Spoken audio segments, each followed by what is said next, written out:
Hello and welcome to another Raggies, Beers, Wines and Spirits review. Tonight, going to be reviewing one of the modern classics from the Eagle Brewery, what used to be Wells and Youngs, and then Wells before that, Sticky Toffee Pudding Beer.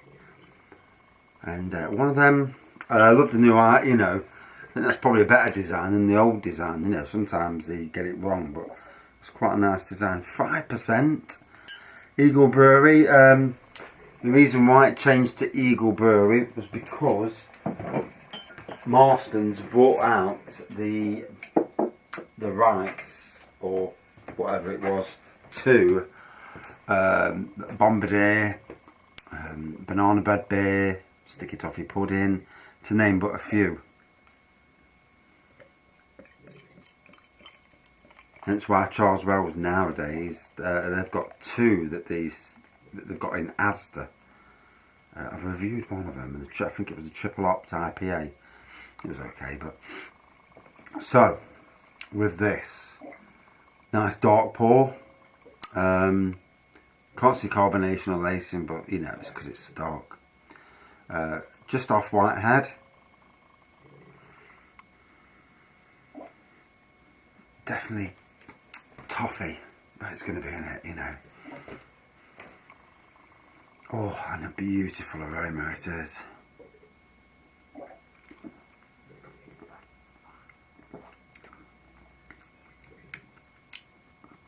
Oh, so even though it's been out a while, to me it's like all these latest craft beers that try and jump on the bandwagon. This is already there. So, it doesn't need to jump on it because it's already at the forefront. On RateBeer, it's got a rating of 3.10 out of 5 from 444 ratings.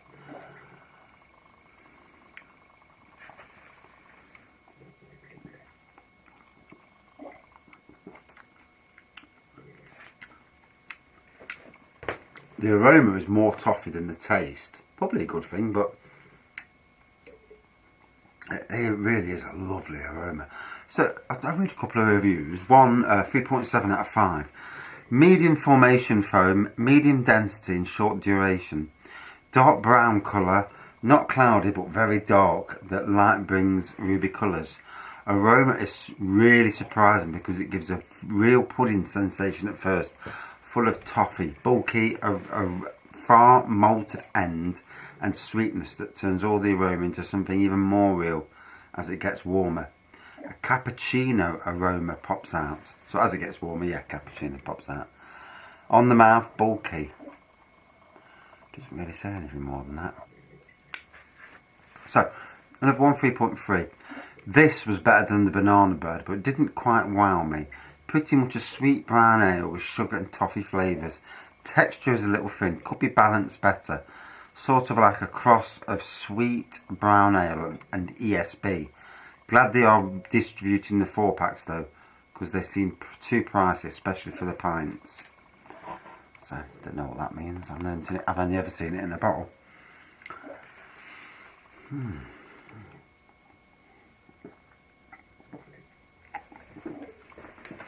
So I do hope Marston / Eagle Brewery, it's a cracking looking brewery as well. I've seen pictures of it on. So obviously I try and like every single beer page that I do a review of. Just sometimes, because it's nice if they actually post your reviews. Obviously if you swearing in it and all that, no profanity. And if you give a decent, an honest review, But what really gets me excited about the Eagle Brewery taking over, I was a bit miffed at first. Why did they get rid of the patriotic Bombardier? It was a bit strange. But obviously there's reasons behind that we're not privy to. But I'm hoping that Colonel's Reserve, the stronger version of Bombardier, comes back. Really hoping that. It was, I think it was about 6.6% or something along them lines.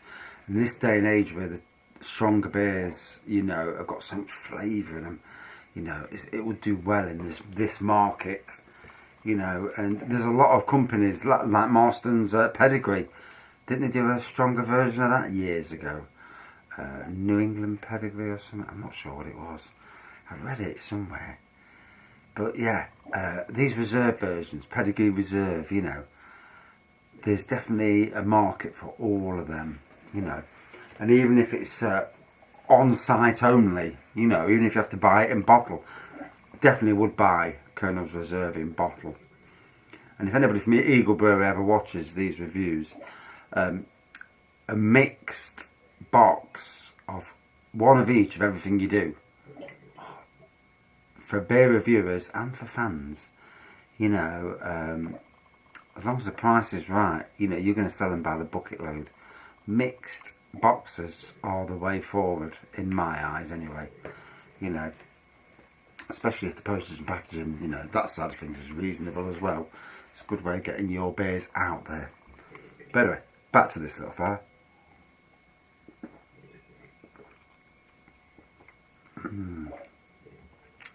So yeah, like one of the online reviewers says, it's got the maltiness. Yeah, it's a lovely. It's actually quite a nice, strong, malty beer with that toffiness, and I've got to say, it's very palatable. I'm trying to see if I can get the cappuccino to rear its head. So it's actually 19 degrees in here today, and yeah, I feel cold.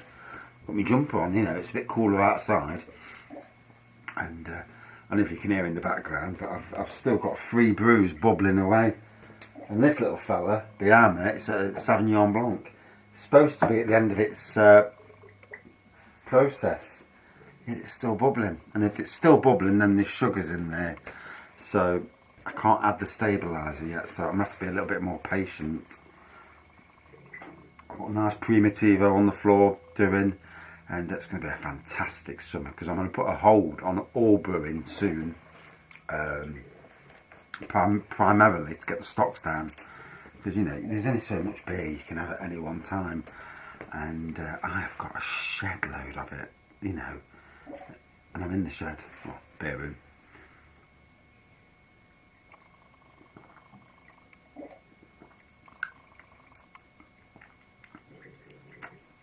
Really do enjoy this. I'm hoping that the people at Eagle Brewery, you know, because you've got banana bread, you've got this toffee, and there's room for manoeuvre. There's room for more of these fruit type beers, or even these sweet beers, you know. And for me, there's if you look at the cherry beers, there's definitely room for a decent cherry beer, cherry stout, you know, in the market. And the same for us, like a strawberry stout and a plum porter. Well, plum porters, there's a lot of plum porters at the moment.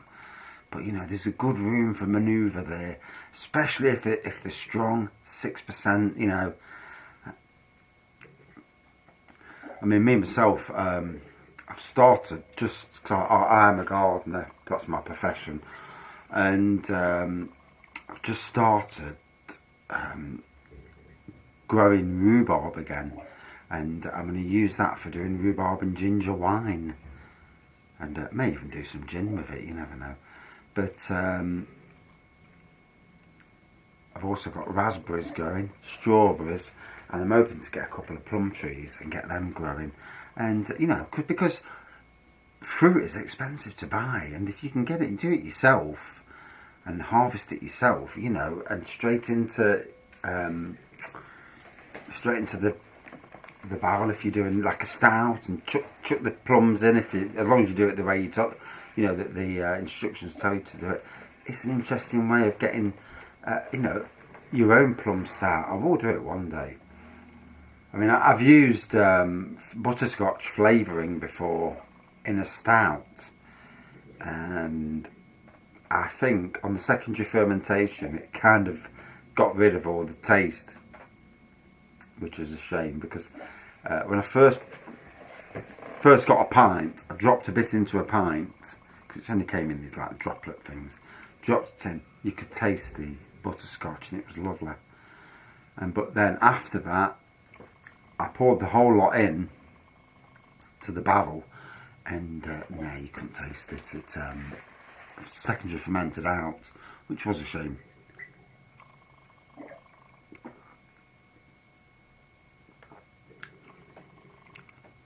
Ooh. And you know, it's one to save you, isn't it? You know, like banana bread beer, you know, these two have got their own little niche.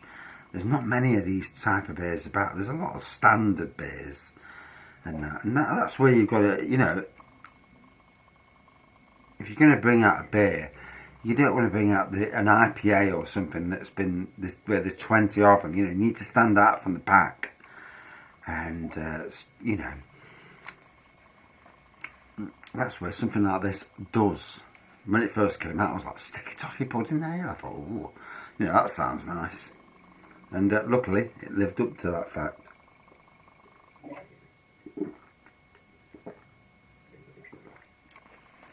And reassuringly, from a beer drinker's point of view, the transition to Eagle Brewery has kept the same good taste. Because obviously, companies do brew beers for smaller breweries, especially to go nationwide under license or whatever they do, you know. And sometimes that quality that was in the initial brewing process can be lost.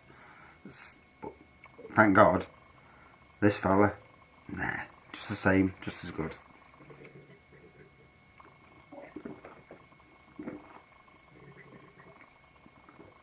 Boy, is that drinkable. So, dark brown colour, dark brown to black colour. Off-white, slightly off-white head, no carbonation or lacing, but you couldn't see it, I know, because of the colour. Lovely toffee aroma. On the taste, toffee again, very malty, but nice malty, you know, really pleasant, really palatable, pleasant drink. And like it says, toffee pudding, it's like having a pudding, it's like having, you know, I don't know, I'll be doing that, and I feel quite full now after drinking that. Happy with the bottle design, happy with the transition to a different brewery. Obviously these things happen, I suppose, from time to time, for whatever reason.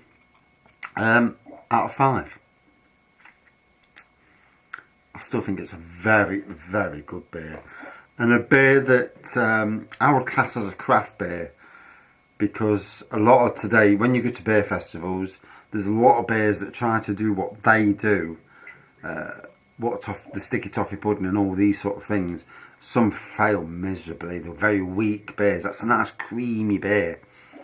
And so, 4.4 out of 5. Very nice. Very well worth drinking. Would love to try it on cask one day. You know, on draft. Because I think it would be fantastic out of a pump. Thanks for watching. See you soon.